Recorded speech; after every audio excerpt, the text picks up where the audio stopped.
Hello there, it's Katrina again with Do You Have a Couple Minutes? And today I want to know if you have a couple minutes to talk about, do you know what you want?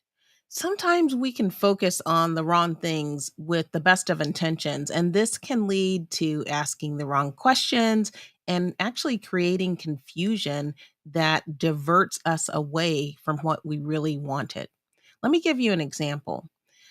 I had an interview early in my career, and the interviewer asked me if I had a newer model car. Now, I did get the job, and later I asked about this question.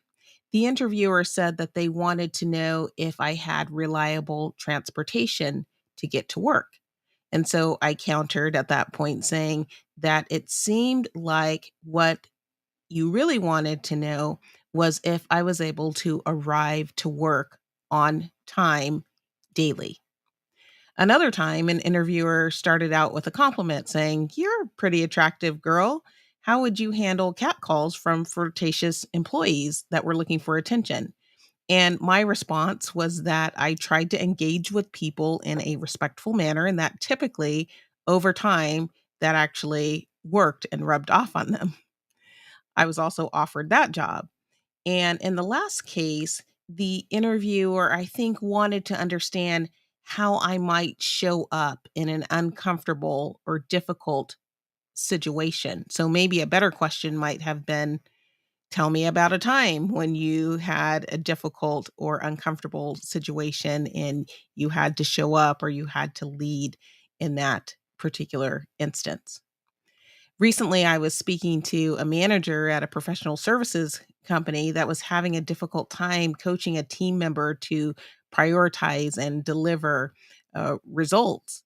And instead of focusing on what the results needed to be, the focus actually became on a process that actually didn't necessarily prioritize or actually ensure results. The reality was that the deliverables needed to be prioritized and the time sensitive outcome needed to be achieved regardless of the process that was used.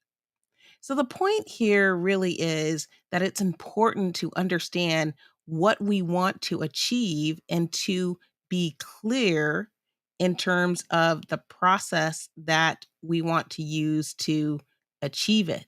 When we are communicating with others, being clear is not only kind, but it helps narrow the scope of focus in order for someone to be able to clearly see the goal and to be able to achieve the goal.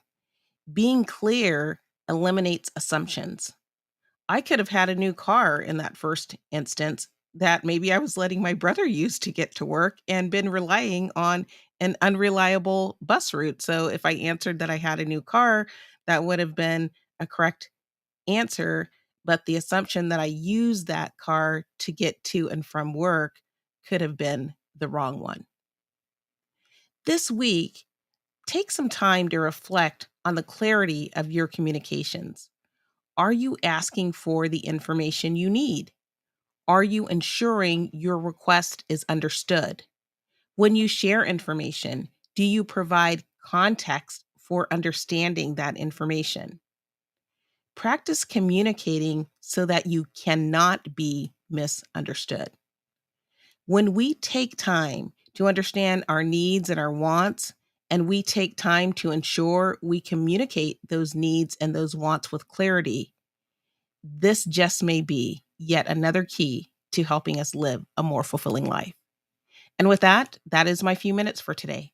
I hope that you found that this has been a topic that's been inspiring, something to help you think, learn, grow, and ultimately lead a more fulfilling life.